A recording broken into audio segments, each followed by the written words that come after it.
Hi everyone. So we're here for my next virtual coffee. Today with us we have Danica, and I'll pass her the mic to introduce herself. Go for it, Danica.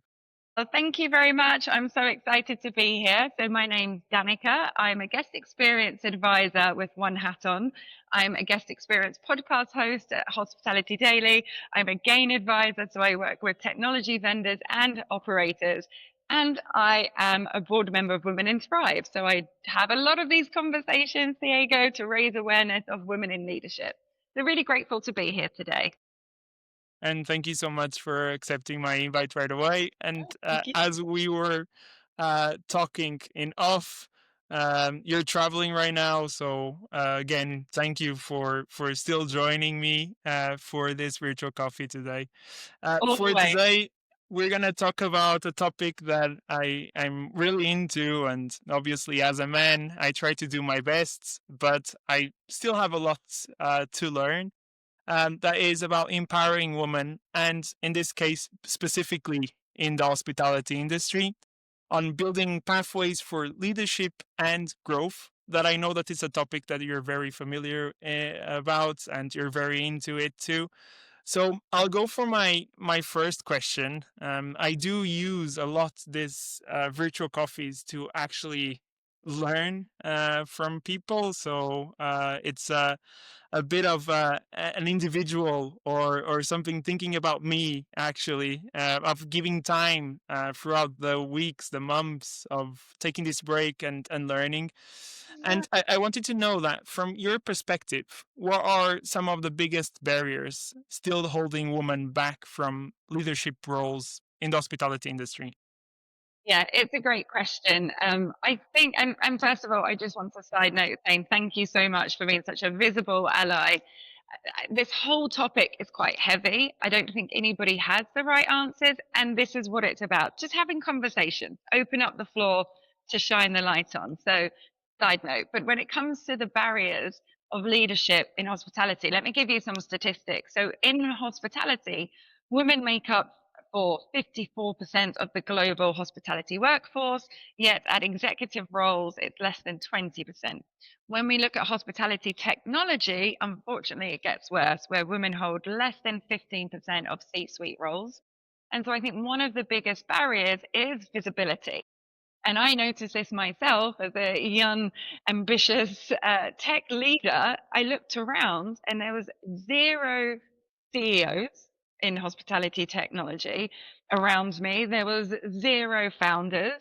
There was zero CROs, and when I came across a female leader, she would be VP of HR, VP of marketing, and didn't even have that C suite role. So I think the first part is visibility.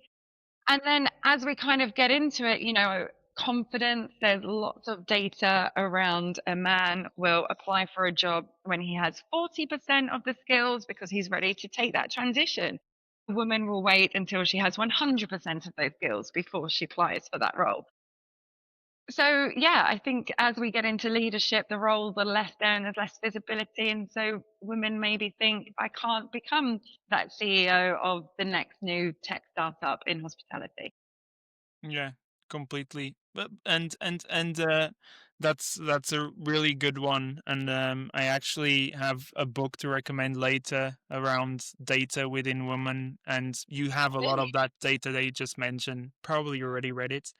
But why do you think this actually happens? I mean, data is there of what I see that, as you mentioned, and it's something that I'm very familiar with. Unfortunately, HiJiffy is in that case, like three founders, three men.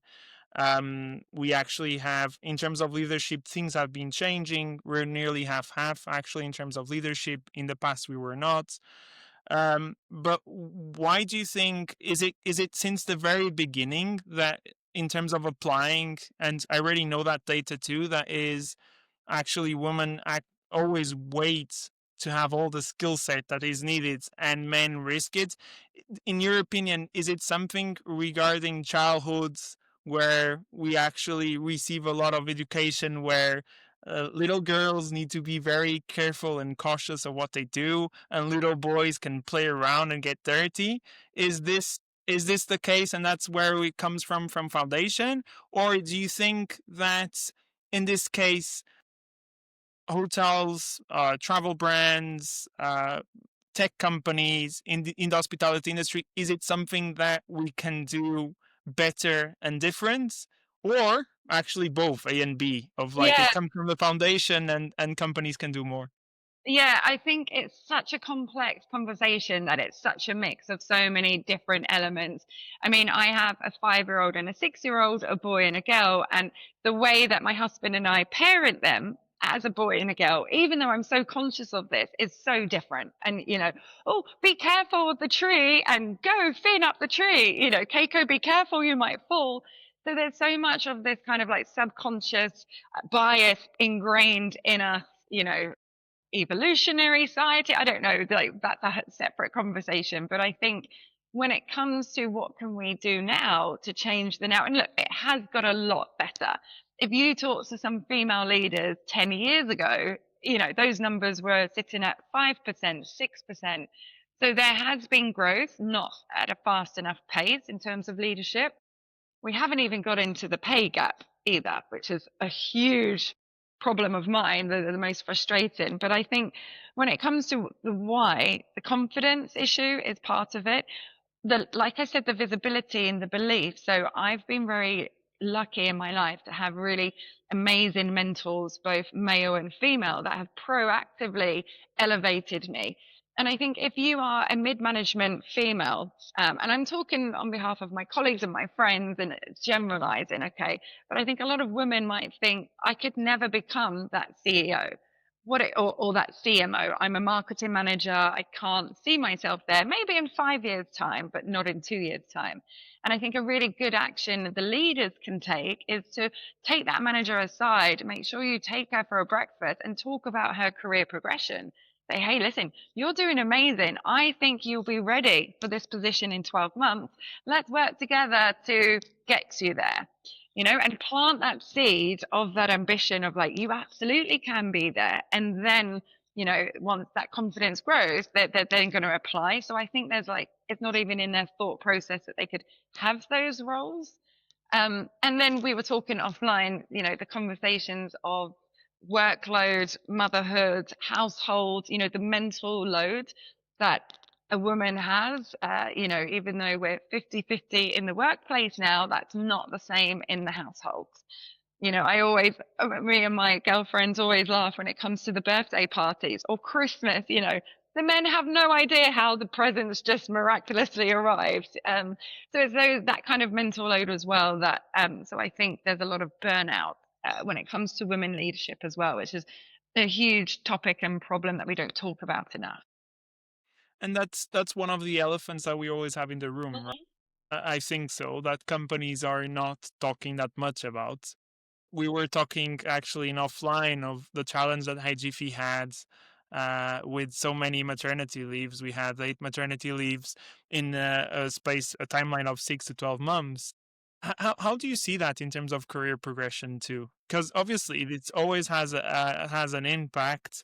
And a lot of times, what happened in HiJiffy, we were lucky enough of actually being growing so much and have space for people of actually to continue growing, and even job changes happened after maternity leave of people wanting to, okay, now I'm a mom, but it's not all about the baby, it's about me. I need change and I need to change my job completely.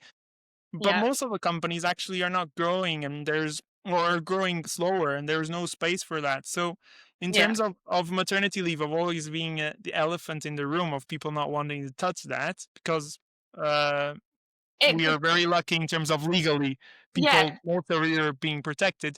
But how do you see that impacting career progression? I think it's a great question, and I think it's a topic that's quite taboo, both from the employee and the employer side. And I think it's important that we just create this space commercially and strategically as a tech startup or a tech company that's growing aggressively. To have 8 members of your team out at once has a huge negative impact on the business. That's huge. And it should be okay, as you as a founder, in my personal opinion, to have that conversation and be very transparent. It's not blaming, it's not shaming. But I feel like certainly male leaders are so nervous to even approach that topic of how it might land. And so it becomes a taboo issue. And then it becomes the elephant in the room. And I think, we're not working at large corporations. We don't have clear policies around this. So I think it's about just having open and honest conversations. I was incredibly lucky, and this is where male allyship really comes into this conversation. Neil James, my boss, I was on maternity leave with my second child, and I got promoted when I was on maternity leave. So I was off for a year. And I came back and I came back to a team of 8 in a new position, and I hit the ground running and we made it very successful. Now that to me was amazing, but actually what that message gave to the rest of the company, and now Neil and I talk about this on many panels in leadership, was a very powerful message to females of, you can take that time out, you can have your baby, you can take the year off and be in that bubble, and you can absolutely come back and progress and grow. There are a lot of difficulties. It's very difficult to juggle those balls, just like it is as a male, and I really, we're very lucky in Europe when we have the paternity, right? So I actually don't see it so much in Europe. In UK and America, obviously totally different, but whether it's maternity or paternity, there is this juggle and this guilt of, I feel like I'm letting down the company. Whereas I think if you have that space of like, okay, you're off, this is amazing, so happy for you. What are we going to do? Because these are the gaps that we're missing, and how can we, kind of fill those gaps? What's the best route forward? And so it's open dialogue. It's always the right way. And my advice to founders and leaders is, don't be ashamed of being really transparent about the negative impact of your superstars being out of the business for a year can have. That's okay. Have those conversations and come to a solution together. Because I Yes. guarantee the female who is pregnant has already thought about what's going to happen to her role. She's probably already got a strategy of how it can manage and how, and just have those conversations. Yeah, completely. We were lucky too. Actually, there were 2 people that come from maternity leave and were promoted with a bigger team. So exactly the same as you mentioned, it happened in HiJiffy. I think that one point that you mentioned, something that is very very important, is the mindsets. Especially moms are first child, the mindset that people come, and the company needs to respect that. Mm-hmm. That is sometimes, and I'm not talking all about moms, dads, the same Yes, thing. exactly. It's a very important moment in the timeline of someone's life, and it happens that people change their ambition and their priorities in life, and that's basically where the company needs to respect. I totally agree with you, and in a nutshell, summarizing a bit, I would say that the major takeoff of this talk is around having conversations, just being super transparent and talking about things.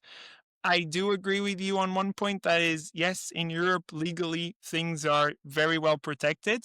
That there's something in the UK you guys have that I would love to have in other countries that we have employees in. That is, in the UK, it's very natural or normal for you to do a cover of a maternity leave. Yes, yes. Yes, and Portugal and Spain, as you know, it's our friends even, it's not that common to have people applying for covering a maternity leave 90, at all. and 9 I months. I do know that in tech companies, potentially, even that is very, very difficult for people to ramp up, know the products, whatever role they have. But I would love to have that. One day. And I think on that point, though, like, rather have your best star employee out of the business fulfilling her dreams and doing good for humanity than having a disengaged, crappy employee that just turns up and does nothing. Sure, So sure, yeah. sure. And those are the difficult ones to catch and to Mhm. maintain in a company. Well, keep doing what you're doing, Diego, and you're going to get the right ones because, like I said, the visibility, the support, the conversations, this today, of course, I would love, everybody would want to work for HiJiffy. So you'll get those stars, keep having the conversations, and we'll slowly make change that way together, everyone. Sure. Thank you so much for joining my virtual coffee. Thanks for having me. I hope we can come back for part two. Thank you. Thank you. Bye. Bye bye.